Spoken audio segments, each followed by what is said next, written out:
The Lord is my shepherd. I have all that I need.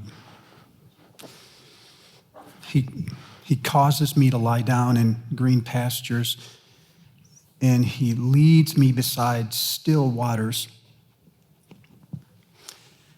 that restores my soul. Tim Laniak is a biblical scholar who has gone to the Middle East several times since 1977, each time for 45 years with a special interest in this ancient tradition of shepherding. He's followed shepherds around for miles. He's interviewed dozens of them because he wants a field knowledge of this discipline. He usually begins with a question, what does it take to be a good shepherd? The answers vary. Most say there's no curriculum. It's more of an apprenticeship. Some say if you have a good mentor, you can learn this or start to learn it in a matter of months. The best answer came from a Jordanian Bedouin named Abu Jamal, who said, what really matters is if you have the heart for it. If you do, you can begin tomorrow. I really liked that answer because I think we focus a lot, at least in college church, about skills and intellectual powers, and all of those have their place. But if you have the heart for it, you can start tomorrow. A few weeks ago, our staff started to pray for our church, those that are watching online, that God would raise up a number of people from our congregation to be shepherds to the people around them. As we prayed, I started to get a bigger and bigger vision of this. I started to wonder, what if our staff, instead of just running programs and chasing deadlines, which we all do, began to take seriously the call to shepherd the people that were around us? How would that change ministry in the 21st century? Because it has morphed. More than that, what if we could release hundreds of people from our congregation every Sunday into different disciplines around Grant County, all as shepherds caring for the people around them? What if every person in Grant County was only 1 degree from someone who was only 1 degree from God, because they talk to God and hear from God frequently?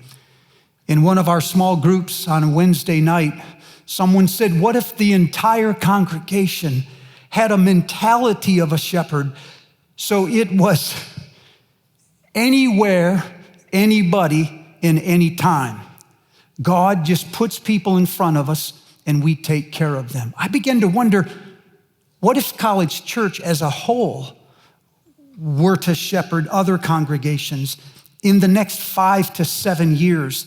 Because the landscape is changing. All of the things I read say there will be several casualties. Some say as many as 100,000 churches 10 years from now will no longer exist because of the climate changes in our country. So what if in this really rocky time for organized religion in America, our church were to shepherd other people? Well, as we start thinking like this, our ideas get really big, and then when I get involved, they get impractical. So it starts by going back to Abu Jamal's great answer. If you have the heart for this, you can begin tomorrow. Because I know a lot of you feel like you want to do this, but you don't know what you're doing. If you have the heart for this, you can start tomorrow. Do you have the heart, the want to look after 3 to 6 people in your immediate circle? And can you name them? And how well do you know them? The second skill of a shepherd, after knowing the people around them, is to feed them. When people are hungry, they look everywhere and they get into things they wouldn't get into otherwise. Jeremiah says, like sheep, they wander from every high mountain and high hill, and they forget the place where they used to rest. If you remember that to the ancients, temples and altars were built on high mountains and high hills, what the prophet might be saying is when people are spiritually hungry, they move from altar to altar, from religion to religion, to do-it-yourself religion, looking for something that will satisfy them. They invent religions in order to answer questions that they've been asking. As I contemplated this over the summer, I wrote a note to myself that said, a secular culture is not always the culture's fault. Sometimes it is the fault of the shepherd who cannot provide intelligent, thoughtful answers to people who have questions. The prophet Zechariah said, people wander and are oppressed because they lack a shepherd. He doesn't blame the people. He blames God's people. So I began to get more serious about what it would take to be with God in ways that allowed that time to spill over into my time with others. Laniak said, sheep, like people, are indiscriminate eaters. They get into poisonous plants. They eat empty calories. They literally kill themselves eating trash. And so shepherds, he says, in that area have to develop a sophisticated knowledge of different plants and shrubs. One study done among those shepherds said that most of them could cite by memory over 100 plants or shrubs and tell you exactly how they were used. Some of them are used for sheep, others for goats. Some are annual and some are seasonal. Some are used for medicine, plants that is, and others just for eating. And a shepherd has to have this kind of random access memory while they can grab that information and use it with whoever they're with. Another study said there were as many as 270 different plants and shrubs just in that part of the world. And each landscape has its own soil, its own climate, its own plant communities. So the ability to move from one community to another and discern what is being said and believed by those people is essential to the feeding process.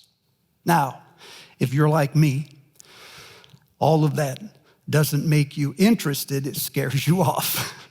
You're like, holy cow, so I got to get a doctorate in theology?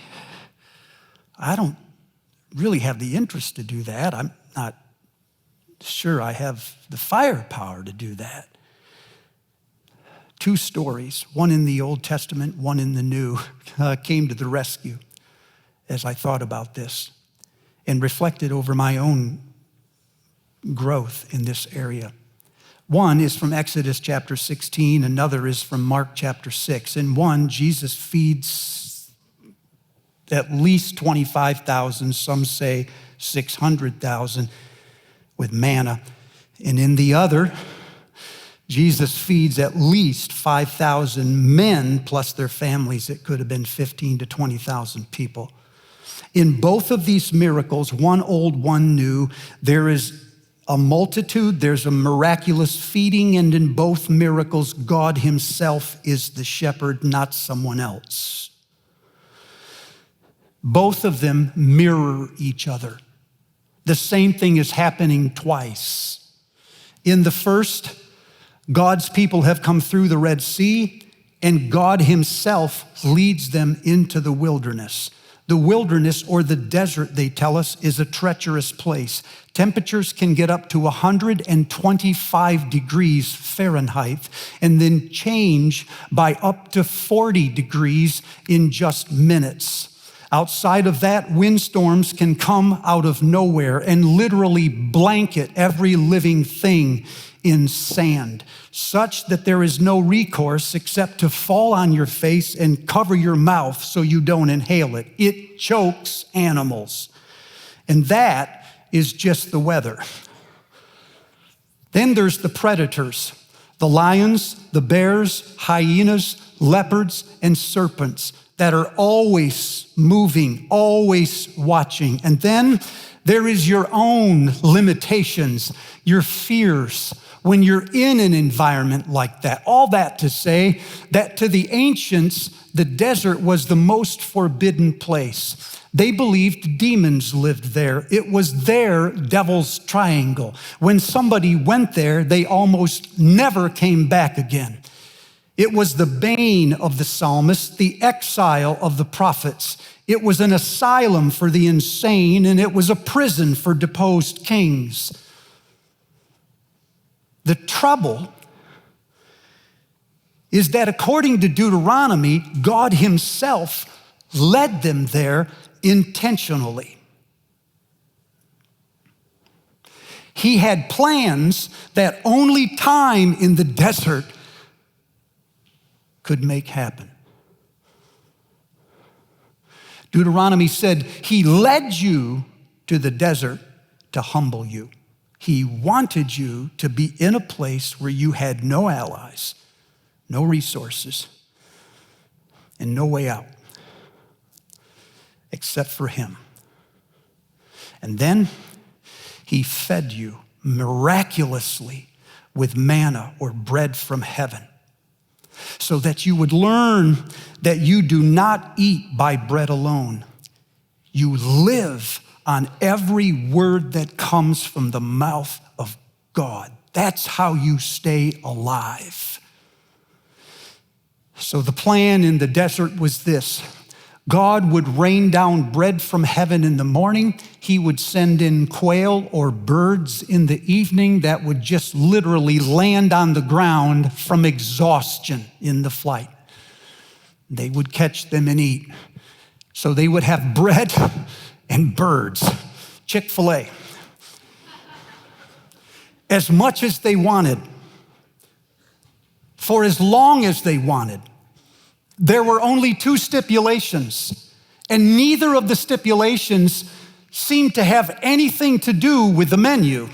One was that you can only gather what you can eat for that day. If you hoard it, it'll rot.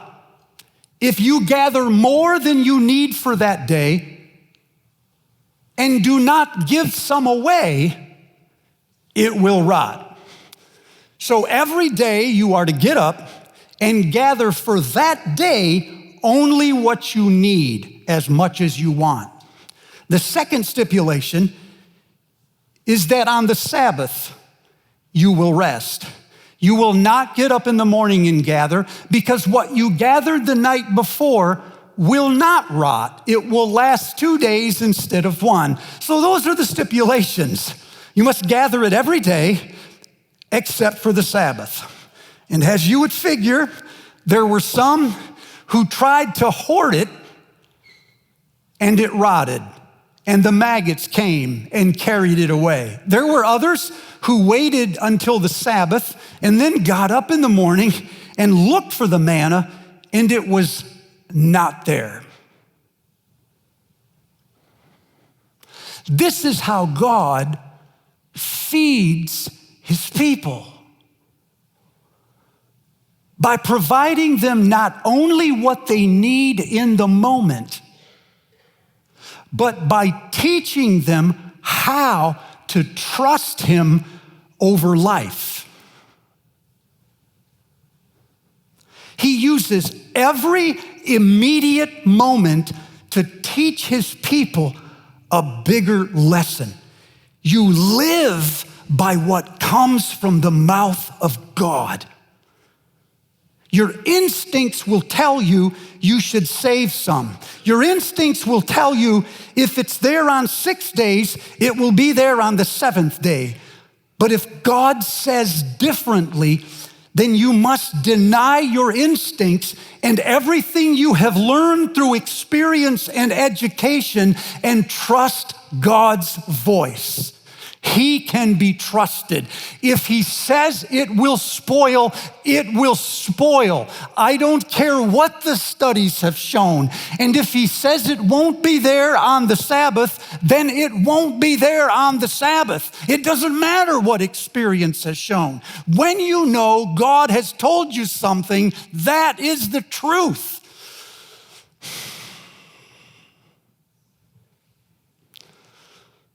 You say, we know this. You do today, but you'll forget tomorrow. And so will I. You will spend, as I will, the rest of our lives learning how to trust God's voice over our experience, our education, and our instincts. It is hard at any age to put all that down and just to do what he says. But if you do it, you will live. It will go well for you. Because the laws of God are not fences that keep you away from something good. They are gates into something better. As long as you see them as fences, you will resist them. But when it occurs to you, and it will eventually, that God knows what he's talking about, and he can be trusted with my future, you will do what he says, and it'll go well. There's one other thing. There's always another thing. In the manna is an entirely different economy. We are to wake up every morning and gather, and so there's ambition, but we are not to gather on the Sabbath, and so there is rest. We can only gather what God has provided, not what we have cooked up ourselves, and so there is trust. Nobody gathers the same amount, and yet at the end of the day, everybody has exactly what they need. And they can't have more or it'll rot. So you start to wonder if the manna is not an entirely different economy. One that is built on trust, ambition, rest, equality, equity, generosity. God is not only giving them food for the moment, he's giving them an entirely different way of life. It will take them years to get over the economy of Egypt and learn the economy of manna. God will provide for this day. In the New Testament, there's a parallel, as I said, to this. It's the feeding of the 5,000 and their families. And the same thing is happening here as was happening in the old. Jesus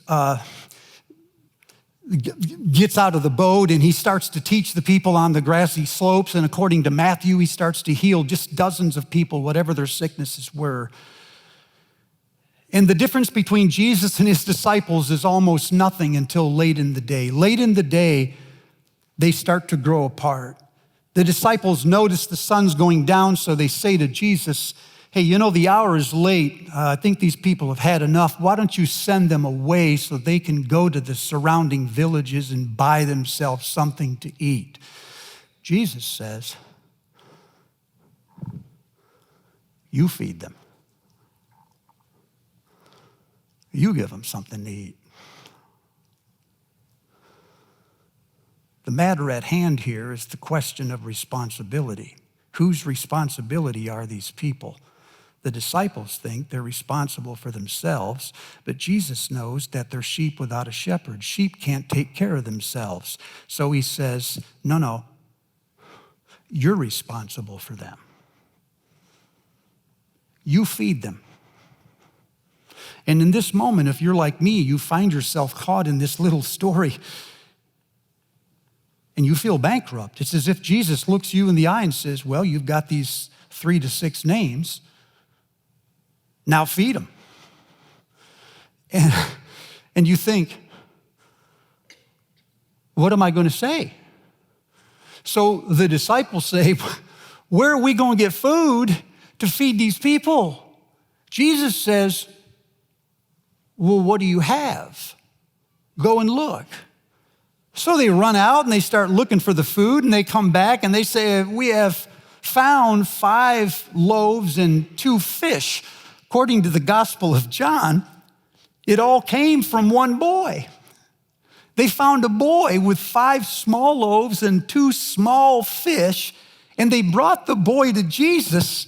It's possible he offered the lunch, or they just took it.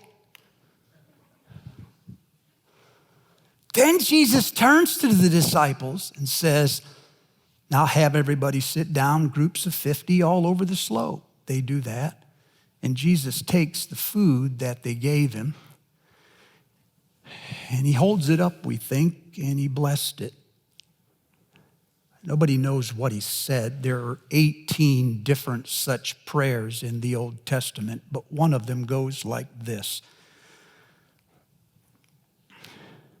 We thank thee, O Lord our God, who sendeth us bread from the earth. What if he said that? What if he held it up and said, we thank thee, O Lord our God, who sendeth us bread from the earth? It was something like a eulogy or really a Eucharist, a word of praise over the bread. It was a way of saying, we thank you, Father, that this is enough. But it wasn't enough. There were 20,000 people out there, and we have 5 small loaves. It isn't enough until he blesses it. And when he breaks it, it starts to multiply. Not before. When he breaks it, it starts to multiply. And then he gives it not to the people, but to the disciples who pass it out to the people. And everybody eats until they are full, just like they did in the desert with the manna. They're doing it again on the slopes near Galilee. They're eating until they're full, and the disciples are picking up all of this extra food. So suddenly we go from, where are we going to find this food, to what are we going to do with all this food? In both miracles, the people are in the desert. Matthew calls the feeding of the 5,000 a remote place. In both miracles, God is present even though they don't know it, and God is compassionate. He cares about what these people eat. In both miracles, there is somebody else next to God who is handing out the food. And in both miracles, people are eating until they're full. In both miracles, something more is happening there than just the food. As I set them in front of me, and I wrestle with the question of, where am I going to find something for people to eat? A few things came out of this. Maybe this will help you. This will not tell you exactly what to say, but you don't need that anyway, because you couldn't repeat it every time. What you need is not a fish, but how to fish. This is how words from God come to us, so we have something to say. First, It would help to remember that more people than we realize are in the desert. They are in a dry, arid, lonely, hard place. They are in jobs that they don't like, in relationships that have broken down. They are in friendships that are moving apart from one another. They don't always look this way, but if we look inside of them, their lives are hard. And so they're hungry. And some will run to other religions, some will run to humor. Anything they can to quell the pain. Second, God has put a person next to him to care for these people. The people in deserts are God's people. They're not my people. They belong to God. He is the shepherd. I'm not the shepherd. I'm simply the under-shepherd. But it is God's desire to care for these people, but he won't seem to do it apart from somebody else. But they're still God's people. Oh, it helps me often to remember that these people that can be frustrating, or people whose situations are always changing, or people whose stories excite me, are never my people. They don't belong to me. They belong to God. When I remember that, I don't feel like I have to generate something, like I have to be creative or really smart or say something nobody's thought of before. I just have to stand in the place, listen with both ears, one to them, one to God, and say what I think God is telling me. And that's the third thing. I have to give them what I have, not what I don't.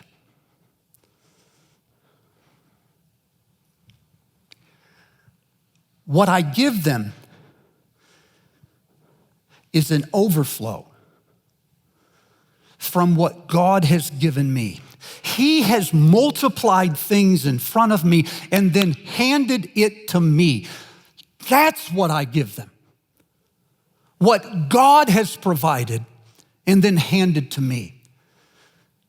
So whatever your patterns are, and whenever you do this, there should probably be a routine in your life that puts you frequently in a room or the woods, alone with God. The scripture is open. When you get alone, you will be tempted to just let your mind wander in 1,000 directions. The moment you open the scripture and begin to read it, it focuses your attention onto what is being said. Read it slow. Pay attention to language. Listen to the way the prophets describe a person's predicament. They can say a page in a half a sentence, and their metaphors are powerful. Watch the way the Proverbs condense 40 years of experience into one verse. Follow Jesus around while he talks with the people that constantly interrupt him. And ask yourself, why does he say that? I would never say that.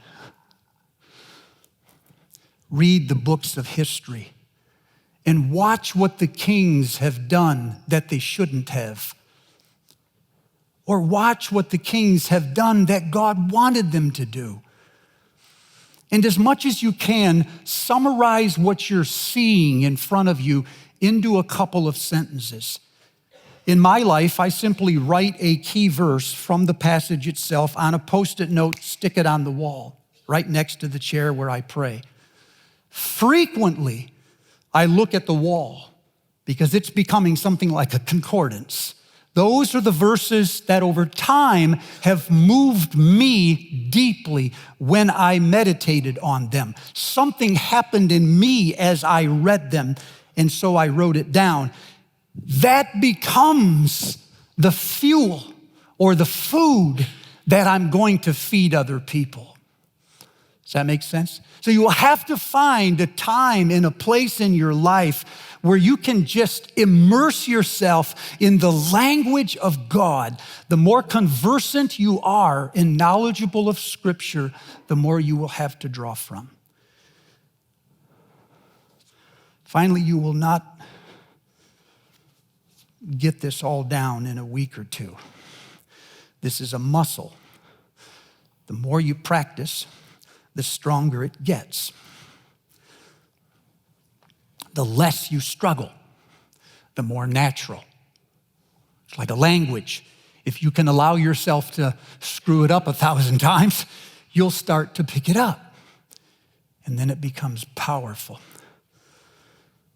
The third thing, and the last actually, is that please remember that what you're doing with the people that you have around you to feed them is you're not giving them new things to believe or new convictions to have. They will find their own convictions and beliefs. What you are doing is helping them to obey Jesus, the Son of God. Somehow that gets lost in this. I think, this is just my definition, I think of mentoring as helping people to find a flourishing life. I think of shepherding as finding that life in Jesus Christ. It is rooted in Jesus Christ. If I've taught them everything and not that, I have not shepherded.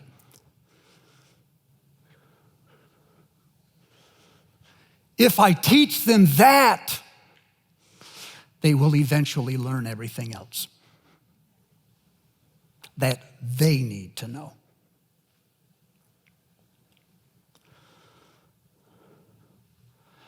I am teaching them what I am learning,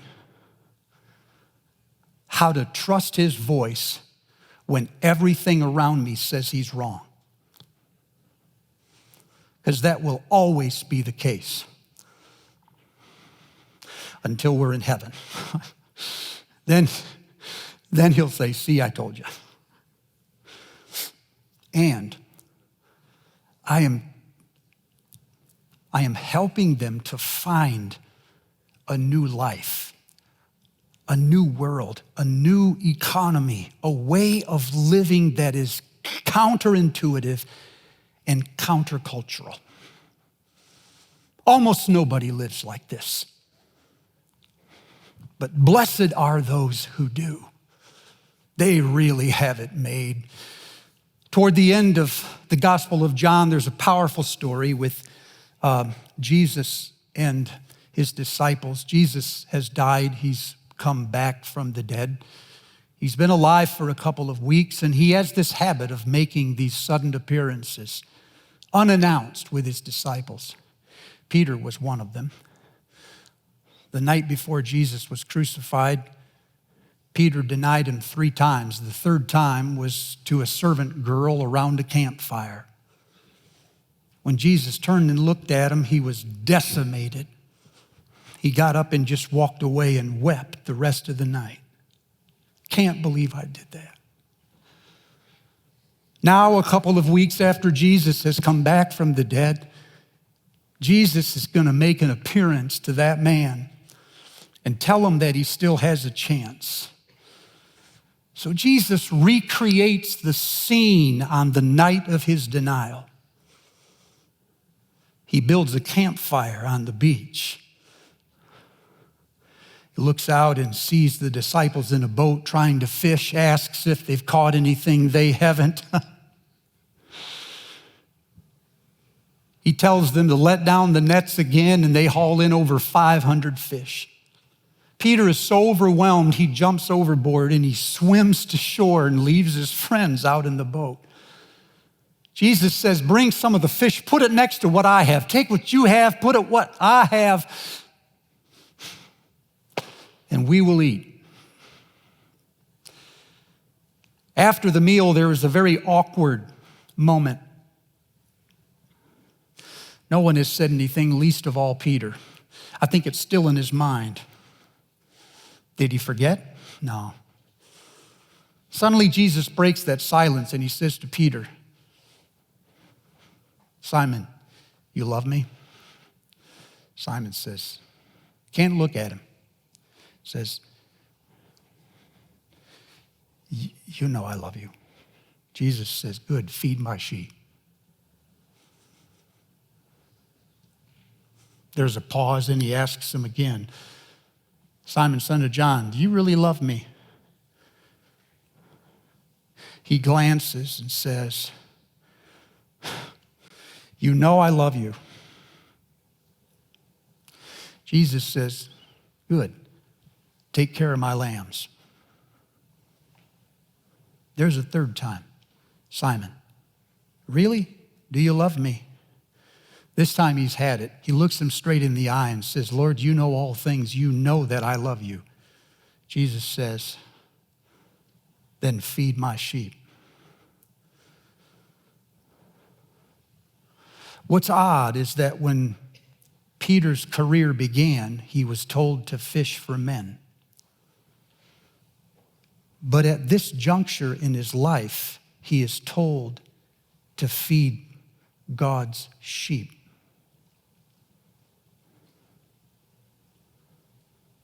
Since I began preaching a few decades ago, all of the emphasis in the church was on fishing for people. But of all of the lost people I know a fair number. I can't name one who wants to be caught.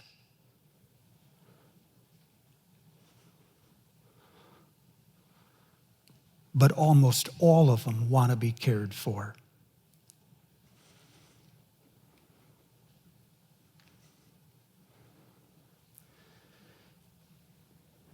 If you're a little older and you came up in the church I did, and you insist on the emphasis of fishing for people, at the very least, tend to what you catch.